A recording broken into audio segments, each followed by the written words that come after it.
एक breaking news ये है कि आज भारतीय जनता पार्टी का स्थापना दिवस है। बीजेपी अध्यक्ष जेपी नड्डा के निर्देश पर देश के सभी पार्टी कार्यालयों पर पार्टी का ध्वज फहराया जाना है और सभी कार्यकर्ता अपने अपने घरों पर भी पार्टी का ध्वज फहराने जा रहे हैं। ऐसे वक्त में ये स्थापना दिवस जब चुनाव के ठीक पहले इसे मनाया जा रहा है, तो इसे बहुत भव्य तरीके से, बहुत जोर शोर से मनाने की तैयारी यहाँ पर पूरी भारतीय जनता पार्टी की दिखाई पड़ती है।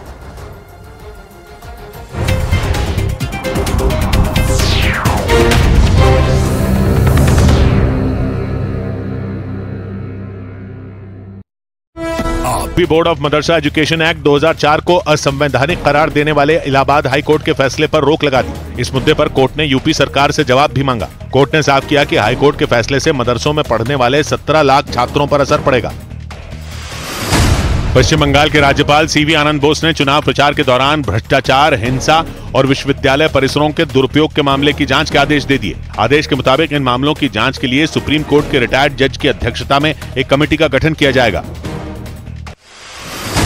कर्नाटक के मंड्या से निर्दलीय सांसद सुमलता अमरीश बीजेपी में शामिल हो गई। उन्होंने 2019 के लोकसभा चुनाव में कुमारस्वामी के बेटे निखिल को बीजेपी के समर्थन से हराया था। हालांकि एचडी देवेगौड़ा की पार्टी जेडीएस पिछले साल एनडीए में शामिल हो गई थी। इधर बीजेपी ने आरोप लगाया कि कांग्रेस के घोषणा पत्र में दूसरे देश की नदी और खेतों की तस्वीरें हैं। कांग्रेस ने लोकसभा चुनाव के लिए अपना घोषणा पत्र जारी किया और इसके लिए कुछ ही घंटे बाद बीजेपी ने एक प्रेस कॉन्फ्रेंस की और सुधांशु त्रिवेदी ने कांग्रेस के घोषणा पत्र की ये तस्वीर दिखाई।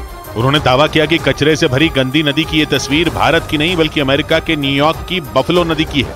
उन्होंने घोषणा पत्र में पर्यावरण सुरक्षा से जुड़े पन्ने की एक और तस्वीर दिखाई और दावा किया कि ये थाईलैंड के खेतों की तस्वीर है। बीजेपी ने इन दो तस्वीरों का हवाला देते हुए कांग्रेस के पूरे घोषणा पत्र पर ही उंगली उठा दी और कांग्रेस को घेरा कि अभी तक तो वो कहती थी कि उनके अकाउंट्स कौन कौन हैंडल करता है। भाई ये तो मैनिफेस्टो में कौन कौन कर रहा है ये तो पता लगना चाहिए।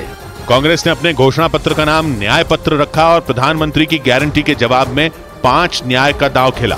और ये घोषणा पत्र जारी करते समय कांग्रेस अध्यक्ष मल्लिकार्जुन खड़गे, पूर्व अध्यक्ष सोनिया गांधी और राहुल गांधी मौजूद रहे। लोकसभा चुनाव के लिए जारी कांग्रेस का यह घोषणा पत्र 48 पन्नों का है और इसे मल्लिकार्जुन खड़गे, सोनिया गांधी और राहुल गांधी ने जारी किया।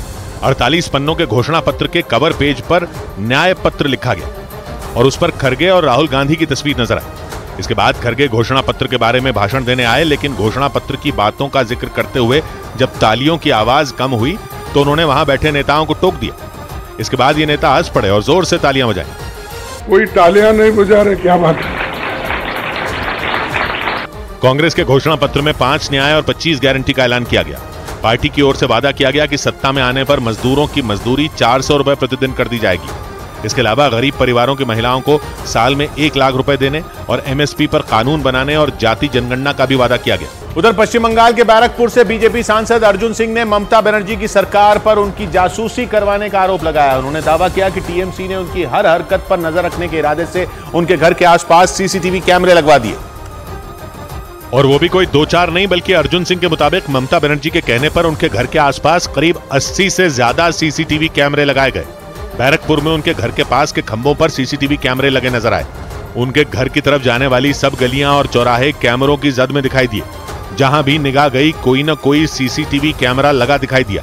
इसी वजह से बीजेपी सांसद अर्जुन सिंह ने अपनी जासूसी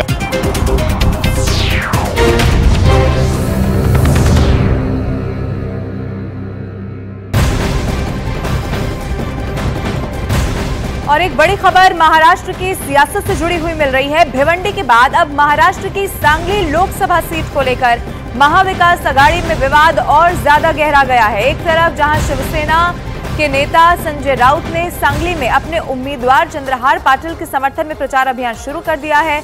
3 दिन और तक वहां पर वो मौजूद रहने वाले हैं। तो दूसरी तरफ आप देखिए कांग्रेस के कई नेता सांगली सीट पर अपना उम्मीदवार उतारकर फ्रेंडली फाइट करने की मांग को लेकर मल्लिकार्जुन खड़गे और साथ ही केसी वेणुगोपाल से मिलने दिल्ली पहुंच गए हैं, जहां वो आज उनसे मुलाकात कर सकते हैं। हालांकि सांगली सीट को लेकर कांग्रेस हाईकमान क्या फैसला करता है, इस पर भी अब सबकी निगाहें टिकी हुई हैं और साथ ही महाविकास आघाड़ी का भविष्य भी इसी पर निर्भर करता है।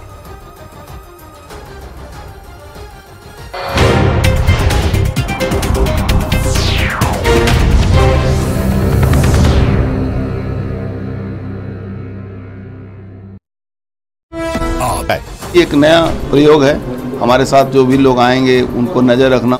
अर्जुन सिंह कुछ दिन पहले ही टीएमसी छोड़कर दोबारा बीजेपी में शामिल हुए हैं और उन्होंने आरोप लगाया कि इसी वजह से ममता बनर्जी और उनकी पार्टी के नेता उनकी जासूसी करवा रहे हैं। हालांकि अर्जुन सिंह ने पहली बार इस तरह से ममता बनर्जी पर सीधा हमला नहीं बोला, बल्कि इससे पहले वो तब चर्चा में आए थे जब ममता बनर्जी की पार्टी टीएमसी ने लोकसभा चुनाव के लिए अपने उम्मीदवारों की लिस्ट जारी की थी और इस लिस्ट में बैरकपुर से अर्जुन सिंह का नाम शामिल नहीं था।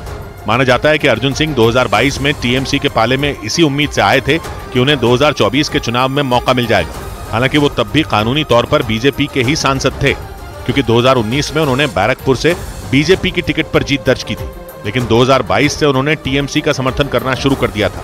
हालांकि तब भी उनकी लोकसभा सदस्यता नहीं छीनी गई थी और वो लोकसभा में बीजेपी के ही सांसद थे।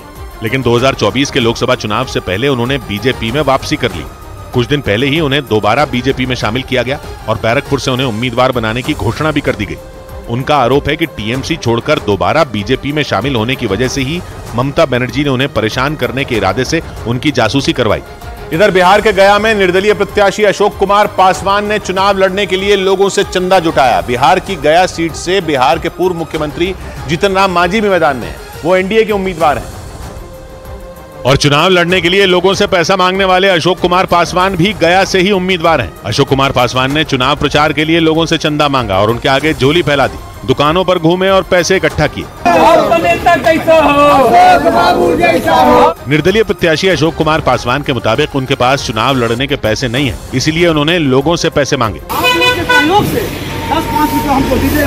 अशोक कुमार पासवान का चुनाव चिन्ह ऑटो है, इसलिए वो खुद ऑटो चलाकर लोगों के बीच पहुंचे, लेकिन ये ऑटो उनका नहीं था। उन्होंने एक ऑटो वाले से इसे लिया और सड़क किनारे लगी जूस और कपड़ों की दुकानों पर गए, लेकिन इस दौरान उन्होंने वोट के साथ लोगों से पैसे भी मांग लिए और उनके आगे झोली फैलाकर प्रचार के लिए चंदा जुटाया। बिहार के पूर्णिया में चुनाव प्रचार करने उतरे पप्पू यादव भावुक हो गए और उन्होंने एक बार फिर लालू यादव पर निशाना साधा। पूर्णिया में पप्पू यादव निर्दलीय चुनाव लड़ रहे हैं और उनके नामांकन भरते ही बिहार में महागठबंधन में हलचल मच गई, क्योंकि पप्पू यादव कांग्रेस में है और पूर्णिया में वो आरजेडी प्रत्याशी बीमा भारती से भिड़ेंगे। उन्होंने वहां चुनाव प्रचार शुरू भी कर दिया और इसी दौरान वो भावुक हो गए। उन्होंने लालू यादव से पूर्णिया में आरजेडी प्रत्याशी उतारने पर सवाल पूछे। ये बोलते बोलते लगा कि वो रो देंगे, क्योंकि पप्पू यादव का गला भरा है।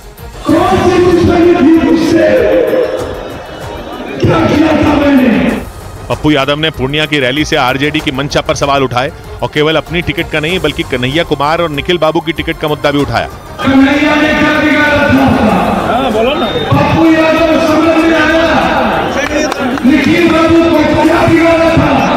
पप्पू यादव के पूर्णिया से निर्दलीय चुनाव लड़ने के फैसले के बाद कई उंगलियां उठी। ये तक कहा गया कि वो कांग्रेस छोड़ देंगे।